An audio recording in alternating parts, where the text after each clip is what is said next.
हरे कृष्ण। तो आप सभी भक्तों का हार्दिक स्वागत है आज के प्रातःकालीन श्रीमद् भागवतम के डिस्कशन। तो आज हम लोग चर्चा करेंगे first canto, third chapter and number 8। कल 6 और 7 नंबर श्लोक पे चर्चा किया था, जिसमें भगवान के यहाँ पे लीला अवतार और सत्याविश अवतार का वर्णन जो लिस्ट है वो प्रस्तुत कर रहे हैं श्रील सुत गोस्वामी। और विशेष रूप से केवल उन अवतारों का वर्णन करने वाले हैं जो इस पृथ्वी में आके जिनका हमारे मानव समाज में कुछ योगदान रहा है। उस उसके हेतु ऐसे तो अनेकों अनेकों अवतार हैं, लेकिन कुछ विशेष अवतारों का ही वर्णन यहाँ पे करने वाले हैं। तो पहले अवतार के रूप में स एव प्रथमम देवः कौमारम सर्गमाश्रितः चचार दुष्शरम ब्रह्मा ब्रह्मचर्यम अखंडितम। दुष्शरम ब्रह्मा ब्रह्मचर्यम अखंडितम। तो पहले अवतार के रूप में चतुष्कुमार के रूप में भगवान प्रकट होते हैं। शक्त्यावेश अवतार बोला जाता है और वो दिव्य तपस्या को अनुमोदित करते हैं और खुद पालन करते हैं। द्वितीयम तो भवायस्य रसातल रतामहि उदरिष्यन् उपादत्ता यज्ञेश सौकरम वपु। दूसरे रूप में भगवान सौकरम वपु, सौकरम मतलब सुकर सुअर का रूप, वराह रूप भी बोलते हैं। तो वराह के रूप में भगवान प्रकट होते हैं। भगवान यज्ञेश, यज्ञ के ईश्वर यज्ञेश प्रकट होते हैं और रसातल में पृथ्वी को निकाल करके रसातल से वापस पुनः उनकी कक्षा में स्थापित करते हैं। अब आज के श्लोक में वर्णन कर रहे हैं। तृतीयं ऋषि सर्गम वै देवर्षित्वम् उपेत्यशः तंत्रं सात्वतमाचष्टः नैष्कर्म्यं कर्मणां यतः। In the millennium of the rishis, the personality of God had accepted the third empowered incarnation in the form of Devarishi Narada, who is a great sage among the demigods. He collected expositions of the Vedas which deal with devotional service and which inspire non-fruitive action. तो तीसरे अवतार सत्यावेश, ये भी सत्यावेश अवतार है।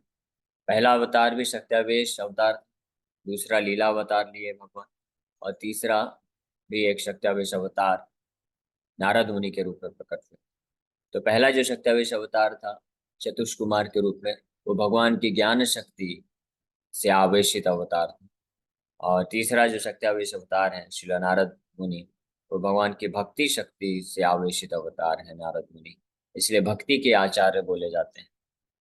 और नारद मुनि देवर्षि कहलाते हैं। Says amongst the Demi God's, great sage among the Demi God's, देवताओं के मध्य वो ऋषि हैं। तो इस प्रकार से और नारद मुनि ने समस्त वैदिक जो वेदास हैं, वैदिक साहित्य हैं, वो एक बहुत ही बड़े कल्प वृक्ष के समान है। ऐसा कल्प वृक्ष से कंपेयर किया गया है जो हर प्रकार के फल प्रदान करता है, जिसको जो चाहिए वो प्राप्त होता है। तो वैदिक साहित्य से ज्ञान भी प्राप्त होता है।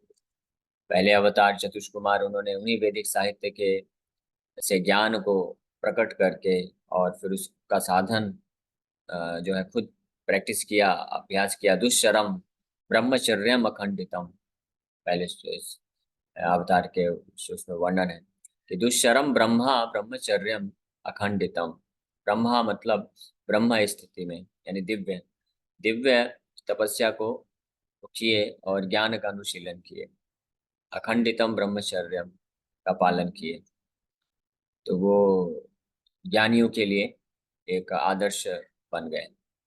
फिर तीसरे अवतार नारद मुनि, तो नारद मुनि भी वैदिक साहित्य को इकट्ठा किया और उनसे जो ऐसे वे भक्ति शास्त्रों की वो का अनुमोदन करते हैं और वैदिक साहित्य से भक्ति शास्त्रों को का प्रचार प्रसार करते हैं। विशेष रूप से भागवत धर्म जिसको बोला जाता है, यह श्रीमद् भागवतम, ये जो ग्रंथ हम चर्चा कर रहे हैं, ये भक्ति शास्त्रों में ही सर्वश्रेष्ठ ग्रंथ है।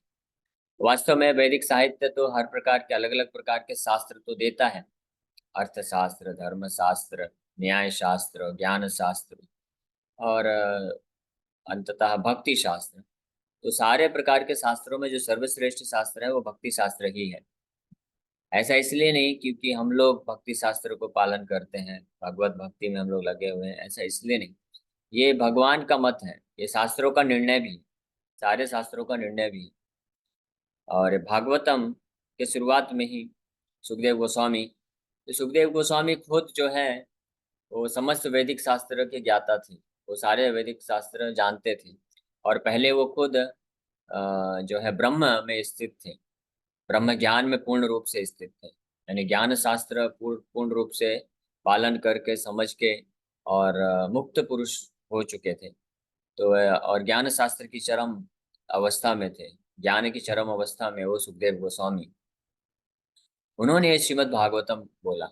और वो स्पष्ट रूप में श्रीमद् भागवतम के पहले ही स्कंद के दूसरे श्लोक में वर्णन कर रहे हैं कि निगम कल्प तरोर गलितम फलम इदम, निगम तम फलम इदम। निगम मतलब वैदिक साहित्य है, तो वैदिक साहित्य को कल्प वृक्ष के समान कंपेयर करते हैं वो दूसरे श्लोक में। और ये जो भागवत है, इदम गलितम फलम इदम, इदम मतलब ये जो भागवत शास्त्र है, गलितम फलम है, वो सबसे पका हुआ फल है, यानी सार है। किसी भी वृक्ष का जो सार क्या होता है, उसमें पत्ते होते हैं, टहनियाँ होती हैं, शाखाएं होते हैं, फूल होते हैं, फल होते हैं। और फलों में भी अलग अलग वैरायटी के फल होते हैं। तो जो गलितम फलम होता है, यानी जो सबसे पका हुआ परिपक्व फल होता है, वो है श्रीमद् भागवतम, वही उसका सार होता है, एसेंस होता है।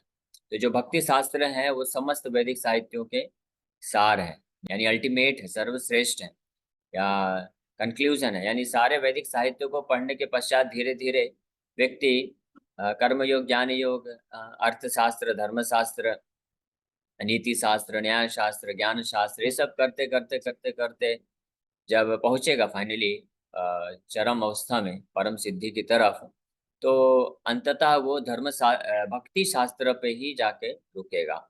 और भक्ति शास्त्रों के माध्यम से फिर वो जब भक्ति करेगा और उसमें जब परफेक्शन हासिल करेगा, सिद्धि हासिल करेगा, तो वो जो परफेक्शन है, सिद्धि है, परम सिद्धि, वो है भगवान कृष्ण के चरण कमलों में प्रेम, प्रेम को प्राप्त कर। तो धर्म अर्थ काम मोक्ष, धर्म करते हैं लोग अर्थ प्राप्त करने के लिए, काम वासनाएं पूर्ति करते हैं, अंततः मोक्ष है जो ज्ञान शास्त्रों का परम सिद्धि है कि मोक्ष को प्राप्त करना। लेकिन ये जो है पुरुषार्थ है, इसके ऊपर जो सर्वश्रेष्ठ स्थिति में है वो है पंचम पुरुषार्थ, वो है भगवान कृष्ण के चरण कमलों में शुद्ध प्रेम वो प्राप्त करना। तो इस चीज को प्रोपोगेट करने के लिए, यानी प्रचार प्रसार करने के लिए भगवान खुद अवतार लेके आते हैं, शक्त्यावेश अवतार श्री नारद मुनि के रूप में। और नारद मुनि समस्त जो भक्ति शास्त्र हैं, ग्रंथ है, स्पेशली भक्ति संबंधित शास्त्रों को वो करते हैं, प्रोपोगेट करते हैं, यानी प्रचार प्रसार करते हैं। और उन भक्ति शास्त्रों के आधार पे ही नारद मुनि खुद भी कुछ ग्रंथों की रचना करते हैं, जैसे नारद पंचरात्रिक जो ग्रंथ है, उसमें भगवान के भक्ति संबंधित जो विधियां हैं, पूजा करने का, सेवा करने का, उन सबका वर्णन करता है। और विशेष रूप से यहाँ पे वर्णन है कि तृतीयम ऋषि सर्गम वै देवर्षित्वम उपेत्य सा तंत्रम सातवतम आशष्ट। तंत्रम मतलब वैदिक साहित्यों का एक्सपोजिशन, तंत्रम सातवतम, यहाँ पे वर्णन है सातवतम आचष्ट, यानी उन्होंने वैदिक साहित्य में से विशेष रूप से ऐसे शास्त्रों को निकाला जो सात वतम है। आचष्टा मतलब कलेक्ट किया, निकाला। जिस प्रकार से कोई बहुत बड़ी खान है तो उसमें से दिव्य रत्न निकाले जाते हैं, यानी कोयले की खान है तो उसमें से डायमंड निकाला जाता है, समुद्र से दिव्य रत्न मोतियां निकाला जाता है। तो उसी प्रकार से वैदिक साहित्य विशाल विशाल खान या सागर की तरह है, जिसमें से दिव्य रत्न, भक्ति शास्त्र रूपी दिव्य रत्नों को प्रकट करते हैं श्री नारद मुनि। तो इसलिए यहाँ पे सातवतम आचष्टा, सात वतम को निकाला, यानी ऐसे शास्त्र जो सातवत हैं, ये भक्ति संबंधित शास्त्र है। तो भक्ति संबंधित शास्त्रों को सात्वत बोला गया है। ये सात्वत संहिता बोला जाता है। सात्वत मतलब होता है भक्त। सात्वत का अर्थ होता है जो वास्तविक रूप में सत्य है, जिनको वास्तविक रूप में पालन करना चाहिए, उसको सात्वत बोलते हैं। सात्वताम भी बोला जाता है ऐसे भक्तों को जो भक्ति का कार्य करते हैं, उनको सात्वताम बोला जाता है। भगवान कृष्ण को सात्वताम पति बोला जाता है। पति मतलब रक्षक। तो भगवान जो है सात्वताम पति, अपने भक्तों के रक्षक हैं, पालक हैं, शुभचिंतक हैं, और उनको भक्तों के प्रति वात्सल है, सात्वताम पति इसलिए बोला जाता है। और सात्वताम, यहाँ पे सात्वत या सात्वत संहिता भक्ति शास्त्रों को, भागवत ग्रंथ को बोला जाता है। तो इस प्रकार से सात्वताम सात्वतम आचष्टा निकाला, जिसमें नैष्कर्म्यम कर्मणाम यतः, तो जिसमें किस प्रकार के कर्मों का चर्चा किया गया है, सर्वश्रेष्ठ कर्मों का चर्चा किया गया है।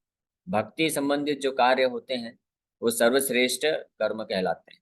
गीता में भी भगवान बुद्धि योग के भाग में, दूसरे अध्याय के बुद्धि योग में भगवान स्पष्ट रूप में वर्णन करते हैं, योगः कर्मसु कौशलम सिद्धि सिद्धियो समो भूत्वा समत्वम योग उच्यते।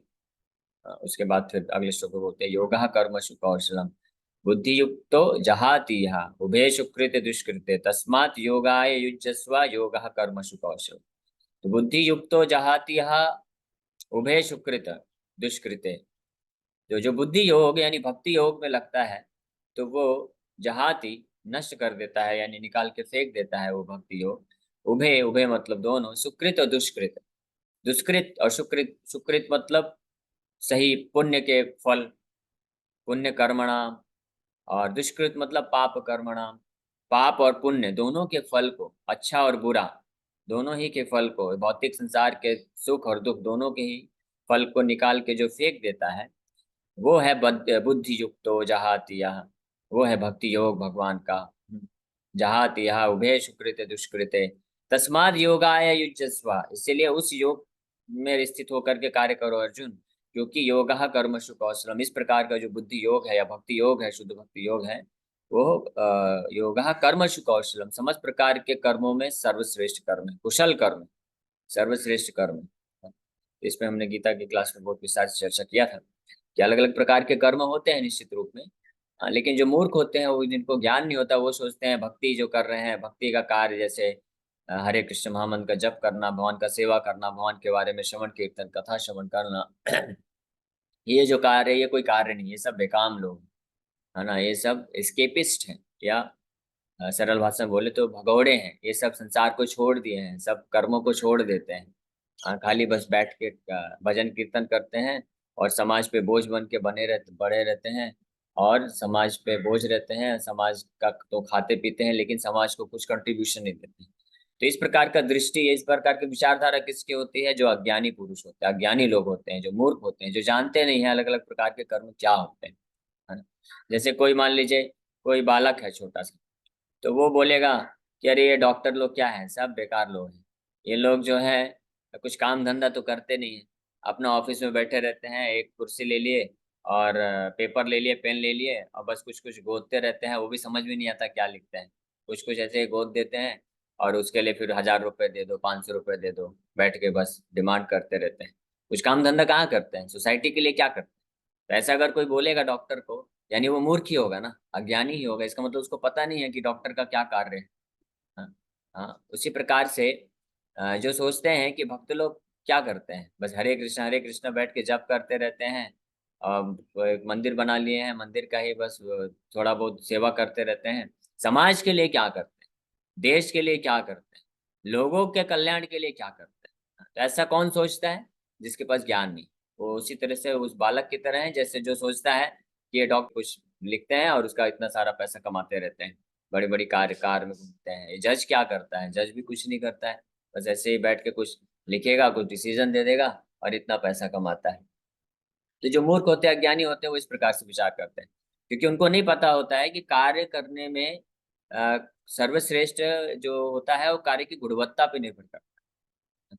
जो लेकिन जो ज्ञानी होते हैं, बुद्धिमान होते हैं, मैच्योर होते हैं, समझदार होते हैं जो व्यक्ति, वो जानते हैं कि भले ही तो बाहर से तो बहुत कार्य कर रहा है, वो भी, उसका भी रिस्पेक्ट है, ऐसा नहीं कि रिस्पेक्ट नहीं दिया जा रहा है, कार्य कर रहा है, हर किसी का अलग अलग गुण स्वभाव के अनुसार कार्य मिला है। तो भले ही वो बहुत दौड़ भाग करके और बहुत मेहनत वाला कार्य कर रहा है, लेकिन उससे ज्यादा इम्पोर्टेंट या महत्वपूर्ण कार्य है जो जो किसी रिस्पॉन्सिबल पोजीशन को मैनेज कर रहा है।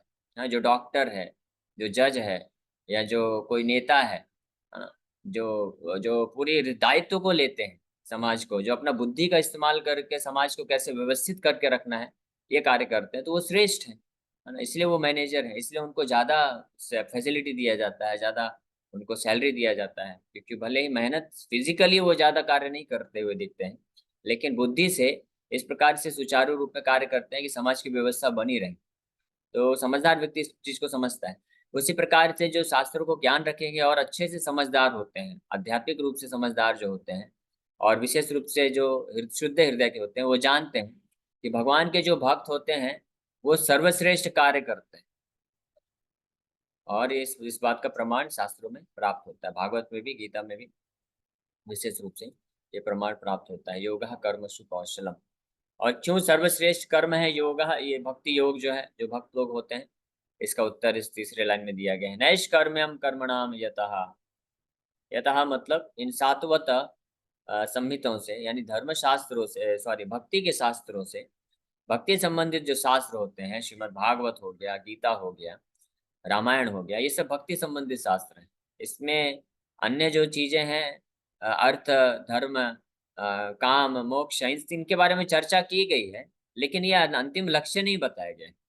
ये अंतिम सर्वश्रेष्ठ लक्ष्य नहीं है। चर्चा इसमें की गई है बस समझाने के उद्देश्य से। लेकिन अंतिम लक्ष्य है भगवान के प्रति जो है प्रेमा भक्ति को प्राप्त करना। ये इसमें निष्कर्ष निकलता है इन भक्ति संबंधित शास्त्रों में, रामायण, गीता और भागवत जैसे ग्रंथों में। तो ये सर्वश्रेष्ठ है क्योंकि यहाँ पे कर्मणाम ऐसे कर्मों का व्याख्या, वर्णन है जो नैष्कर्म्यम है। नैष्कर्म्यम मतलब नॉन फ्रूटिव, यानी ऐसे कर्म जिनको करने से कुछ आप फल प्राप्त नहीं करेंगे इस भौतिक संसार का।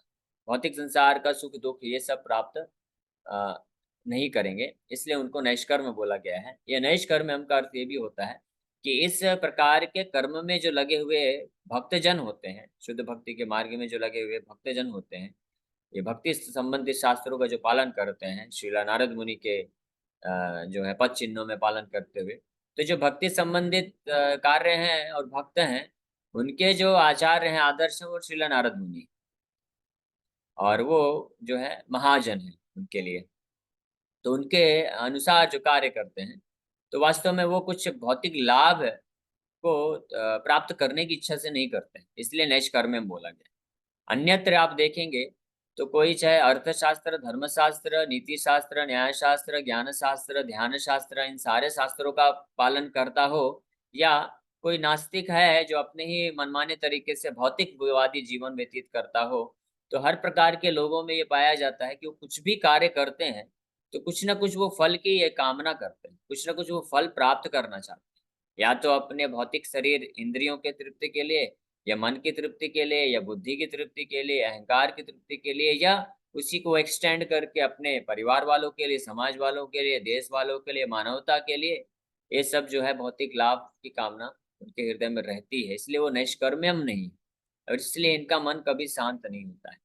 लेकिन वहीं दूसरी ओर जो भक्त होते हैं, शुद्ध भक्ति मार्ग में लगे होते हैं, जो श्रीला नारद मुनि को अपने महाजन, आचार्य, आदर्श के रूप में स्वीकार करते हैं, और उनके द्वारा जो निष्कर्ष प्रदान किया गया है भक्ति शास्त्रों में, तो उसके हिसाब से जो कार्य करते हैं वो सर्वश्रेष्ठ कार्य होते हैं, क्योंकि वो किसी भी प्रकार के भौतिक लाभ के लिए नहीं करते, ना तो अपने इंद्रियों के संतुष्टि के लिए, मन, बुद्धि, अहंकार, किसी की संतुष्टि के लिए नहीं, वो केवल और केवल भगवान की संतुष्टि के लिए कार्य करते हैं, इसलिए निष्कर्म में। और अन्य लोग जो हैं वो किसी न किसी लाभ के हेतु कार्य करते हैं। इसलिए कविराज गोस्वामी चैतन्य चरितमृत में वर्णन करते हैं कि भुक्ति भुक्ति सिद्धि कामी सकल असान, कृष्ण भक्त निष्कामा तैव शांत। जो भुक्ति है, मुक्ति है, और सिद्धि कामी, जो भुक्ति चाहते हैं, संसार में भोग चाहते हैं, जो सिद्धि चाहते हैं जैसे ध्यान योगी हो गया, और जो मोक्ष चाहते हैं, मुक्ति चाहते हैं जैसे ज्ञान योगी वगैरह हो गया, तो ये सब कामी है। कामी मतलब ऑल लस्टी, काम वासना से भरा हुआ इनका हृदय है। हाँ, कुछ लोग भौतिक संसार के भोग की इच्छा रखते हैं, कुछ लोग सिद्धियों की इच्छा रखते हैं, और कुछ लोग मुक्ति की इच्छा रखते हैं। तो मुक्ति कामी भी कामी ही, जो मुक्ति या मोक्ष की इच्छा रखता है इस भौतिक संसार से, उसको भी लस्टी बोला गया है। दैट इज ऑल्सो लस्ट, तो वो भी एक काम वासना है। काम वासना मतलब अपने आत्मेंद्रिया प्रीति इच्छा धरे कामना, कृष्णेन्द्रिया प्रीति वांछा धरे प्रेमना। इसका भी डेफिनेशन स्पष्ट रूप में मिलता है, कविराज गोस्वामी देते हैं चैतन्य चरितमृत में, कि अपनी इंद्रियों की इच्छा को संतुष्ट करने का जो व्यक्ति प्रयास करता है उसको काम वासना बोलते हैं। चाहे वो इस ग्रॉस मटेरियल बॉडी यानी स्थूल शरीर हो, इंद्रियों, और चाहे वो मन हो, बुद्धि हो, अहंकार हो, किसी का भी इच्छा तृप्ति करने का प्रयास करता है कोई, तो वो कामी है। और इसलिए सकल ही अशांत है। ऐसे लोग सब के सब जो है अशांत रहता है, इसका मन हमेशा विचलित रहता है। लेकिन कृष्ण भक्त निष्काम, कृष्ण का जो भक्त होता है पूरी तरह से काम वासना से रहित होता है। ना वो भुक्ति चाहता है, संसार के भौतिक भोग चाहता है, ना वो सिद्धियां चाहता है, परफेक्शन चाहता है, ना वो मुक्ति ही चाहता है। इसीलिए निष्काम होने के कारण अतएव वो शांत है, इसलिए वो शांत होता है। और शांत मन से, धैर्य से, बुद्धि का इस्तेमाल करके, अच्छे से शुद्ध बुद्धि का इस्तेमाल करके वो लगातार जो है भगवान कृष्ण का सेवा करता रहता है। ये लक्षण होते हैं, जिसको वो बोलते हैं नैष्कर्म्यम कर्मणाम यतः। जिनसे, यतः मतलब जिनसे, या जिन शास्त्रों से श्री नारद मुनि से प्राप्त होता है नैष्कर्म्यम कर्मणाम। नैष्कर्म्यम कर्मणाम जो है they are the highest kind of work, and that is devotional service.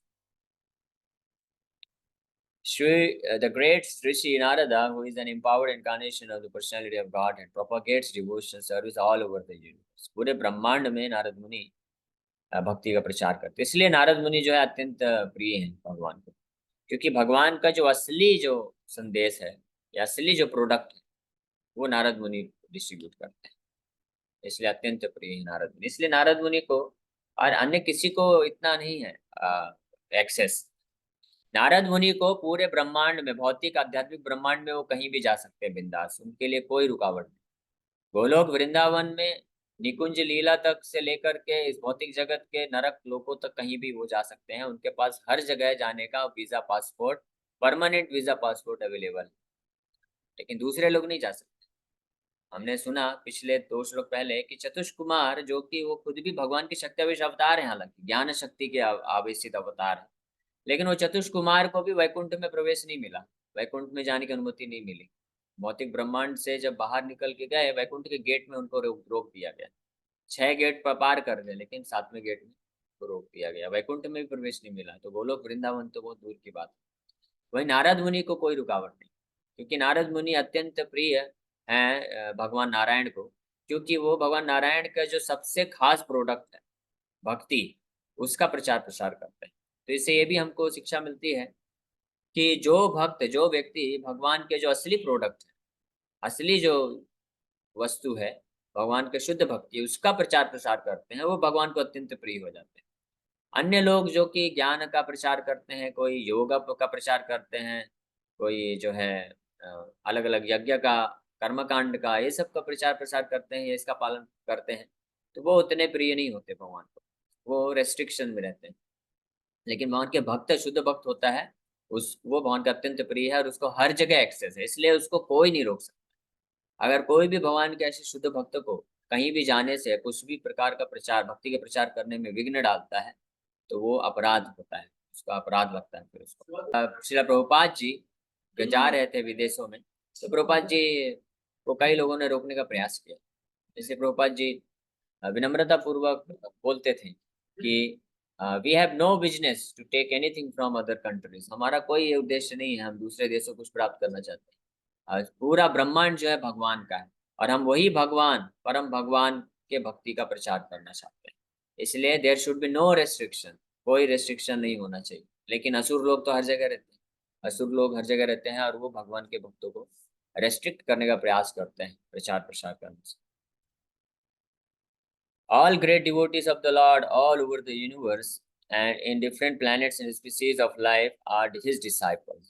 Prabhupada ji वर्णन कर रहे हैं कि जितने भी महान भक्त हुए हैं पूरे ब्रह्मांड में, अलग अलग ग्रहों में, अलग अलग स्पीसीज ऑफ लाइफ, यानी नारद मुनि का जो प्रसार, भक्ति का प्रचार प्रसार है, वो केवल मनुष्य समाज बस में नहीं होता है, वो हर स्पीसीज में जाके करता है। और जितने भी महान भक्त हुए हैं, आचार्य हुए हैं, महाजन हुए हैं, वो सब जो है नारद मुनि के शिष्य हैं, क्योंकि नारद मुनि भक्ति के आचार्य हैं, है ना। आप ले लीजिए एग्जाम्पल प्रहलाद महाराज, ध्रुव महाराज, किंग प्राचीन भविष्यत, और ये मृगारी, वेद व्यास जी, जितने भी वाल्मीकि ऋषि, जितने भी महान महान सब भक्त हुए हैं, उनसे लेकर के और जो तुच्छ से तुच्छ प्राणी भी हुए हैं, वो सब नारद मुनि के शिष्य हैं, नारद मुनि के डिसाइपल हैं। और हम लोग विशेष रूप से, हमारा सौभाग्य है कि हम लोग नारद मुनि की विशेष गुरु शिष्य परंपरा में आते हैं। ब्रह्मा जी ने नारद मुनि को, नारद मुनि ने वेद व्यास जी को, फिर उस परंपरा में श्री चैतन्य महाप्रभु आते हैं, और फिर उसके बाद शिला भक्तिवेदांत सरस्वती ठाकुर, शिला प्रभुपाद जी और इस्कॉन संस्था, हम लोग उस परंपरा में आते हैं। Srila Vyasadeva, the compiler of the Srimad Bhagavatam, is also one of his disciple. Narada Muni के ही एक शिष्य हैं वेद व्यास जी। Narada is the author of Narad Pancharatra, which is the exposition of the Vedas, particularly for the devotional service of the Lord. Narad मुनि ने, जैसे मैंने बताया, कि नारद पंचरात्र ग्रंथ की रचना के बहुत सुंदर ग्रंथ हैं, और इसमें भक्ति संबंधित जो कार्य है उनको प्रकट किया है उन्होंने। और हम, हमारे गौड़ी वैष्णव संप्रदाय में, हम जो भी भगवान की पूजा सेवा का विधि पालन करते हैं, वो नारद पंचरात्र से प्राप्त करते हैं। This Narad Panchara trains the karmis or the fruitive workers to achieve liberation from the bondage of fruitive work. The conditioned souls are mostly attracted by fruitive work because they want to enjoy life by the sweat of their own brows. The whole universe is full of fruitive workers in all species of life. The fruitive works include all kinds of economic development plans, but the law of nature provides that every action has its resultant reaction, and the performer of the work is bound up by such reactions, good or bad. The reaction of good work is comparative material prosperity, whereas the reaction of bad work is comparative material distress. But material conditions, either in so-called happiness or in so-called distress, are all meant ultimately for distress. Foolish materialists have no information of how to obtain eternal happiness in the unconditional state. Sri Narad informs these foolish fruitive workers how to realize the reality of happiness. He gives direction to the diseased men of the world how one's present engagement can lead one to the path of spiritual emancipation. The physician directs the patient to take treated milk in the form of curd for his sufferings from indigestion due to his taking another milk preparation. So the cause of the disease and the remedy of the disease may be the same, but it must be treated by an expert physician like Narada. Bhagavad Gita also gives the same solution of serving the Lord by the fruits of one's labor that will lead one to the path of नैष्कर्म्य और liberation. तो नारद मुनि के एक बहुत ही महान गुण का वर्णन यहाँ पे कर किया जा रहा है कि नारद पंचरात्र के माध्यम से श्रीला नारद मुनि ऐसे लोगों को, जो कि संसार में समस्त जो वो बद्ध जीव हैं संसार के, वो फ्रूटिव एक्टिविटी में लगे हुए हैं। फ्रूटिव एक्टिविटी मतलब कि कुछ न कुछ कर्म करके उसका फल भोगने की इच्छा रखते हैं। अच्छा कर्म करेंगे अच्छा फल मिलेगा, बुरा कर्म करेंगे, पाप करेंगे तो बुरा फल मिलेगा। इस प्रकार से इस कर्म बंधन में हर कोई फंसा हुआ है। लेकिन नारद मुनि बड़े ही एक्सपर्ट तरीके से, दक्षता के साथ उन्होंने एक ऐसे शास्त्र का रचना किया है, नारद पंचरात्र, जिसके माध्यम से धीरे धीरे जो कर्मकांडीय लोग हैं, कर्म में फंसे हुए हैं, तो किस प्रकार से कर्म करते हुए भगवान की भक्ति उनके कर्म में मिश्र करते हैं।